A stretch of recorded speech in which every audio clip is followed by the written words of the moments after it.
Station 1. Jesus in the Garden of Gethsemane. Then Jesus went with them to a place called Gethsemane, and he said to his disciples, "Sit here while I go over there and pray." He took with him Peter and the 2 sons of Zebedee, and began to be grieved and agitated. Then he said to them, "I am deeply grieved, even to death. Remain here and stay with me." And going a little farther, he threw himself on the ground and prayed, "My Father, if it is possible, let this cup pass from me. Yet not what I want, but what you want." Then he came to the disciples and found them sleeping.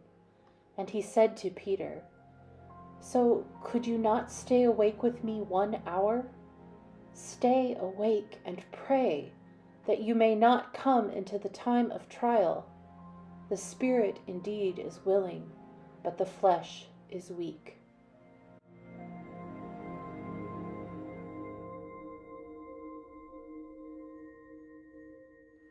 Station 2. Jesus is betrayed by Judas and arrested. Immediately while he was still speaking, Judas, one of the 12, arrived, and with him there was a crowd with swords and clubs from the chief priests, the scribes, and the elders.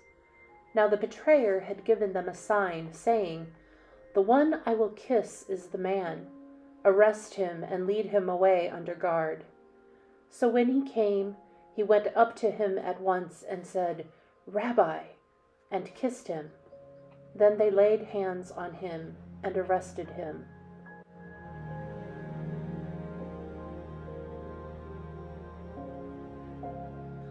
Station 3.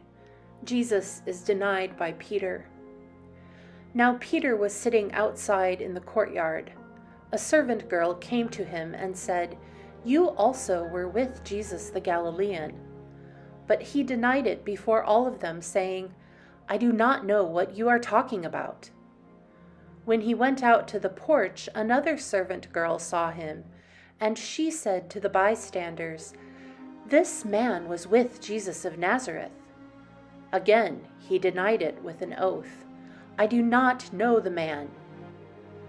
After a little while the bystanders came up and said to Peter, "Certainly you are also one of them, for your accent betrays you." Then he began to curse, and he swore an oath, "I do not know the man." At that moment the cock crowed. Then Peter remembered what Jesus had said, "Before the cock crows, you will deny me 3 times." And he went out and wept bitterly.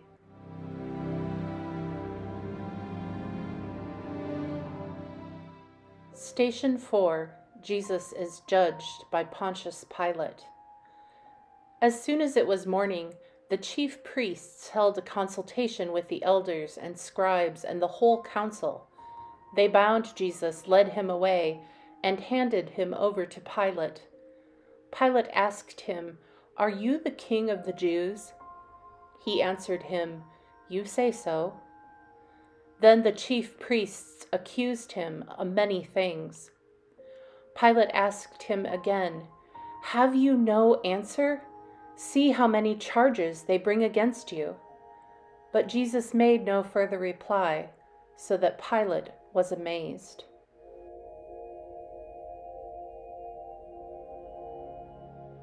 Station 5. Jesus is scourged at the pillar and crowned with thorns. Then Pilate took Jesus and had him flogged. And the soldiers wove a crown of thorns and put it on his head, and they dressed him in a purple robe. They kept coming up to him, saying, "Hail, King of the Jews!" and striking him on the face.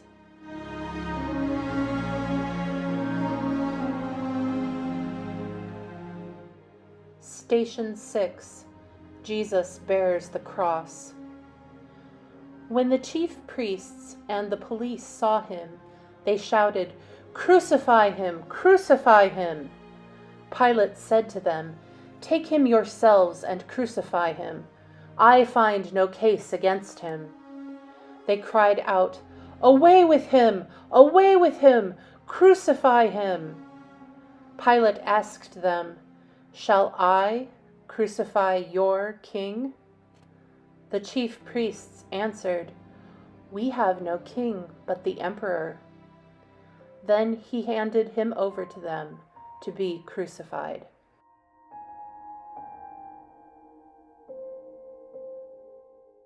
Station 7. Jesus meets the women of Jerusalem.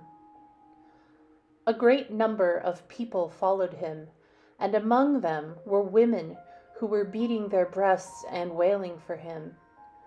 But Jesus turned to them and said, "Daughters of Jerusalem, do not weep for me, but weep for yourselves and for your children. For the days are surely coming when they will say, 'Blessed are the barren, and the wombs that never bore, and the breasts that never nursed.' Then they will begin to say to the mountains, 'Fall on us,' and to the hills, 'Cover us.' For if they do this when the wood is green, what will happen when it is dry?"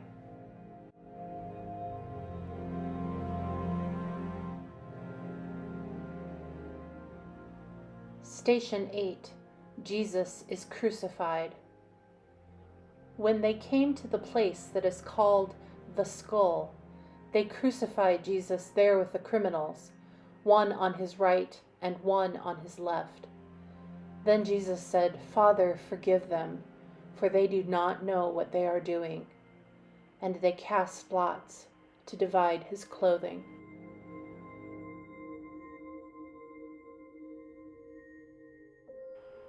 Station 9. Jesus promises his kingdom to the good thief. One of the criminals who were hanged there kept deriding him and saying, "Are you not the Messiah? Save yourself and us." But the other rebuked him, saying, "Do you not fear God, since you are under the same sentence of condemnation? And we indeed have been condemned justly, for we are getting what we deserve for our deeds, but this man has done nothing wrong." Then he said, "Jesus, remember me when you come into your kingdom." He replied, "Truly I tell you, today you will be with me in paradise."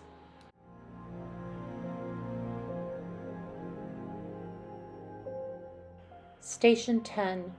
Jesus speaks to his mother and the beloved disciple. Meanwhile, standing near the cross of Jesus were his mother and his mother's sister, Mary, the wife of Clopas, and Mary Magdalene. When Jesus saw his mother and the disciple whom he loved standing beside her, he said to his mother, "Woman, here is your son." Then he said to the disciple, "Here is your mother." And from that hour, the disciple took her into his own home.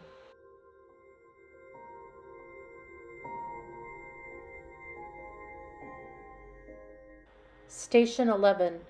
Jesus dies on the cross. It was now about noon, and darkness had come over the whole land until 3 in the afternoon, when the sun's light failed, and the curtain of the temple was torn in two. Then Jesus, crying with a loud voice, said, "Father, into your hands I commend my spirit." Having said this, he breathed his last.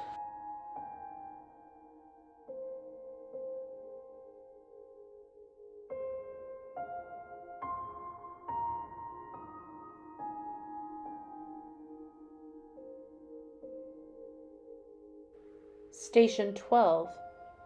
Jesus is placed in the tomb. When it was evening, there came a rich man from Arimathea named Joseph, who was also a disciple of Jesus. He went to Pilate and asked for the body of Jesus. Then Pilate ordered it to be given to him. So Joseph took the body and wrapped it in a clean linen cloth and laid it in his own new tomb, which he had hewn in the rock. He then rolled a great stone to the door of the tomb and went away.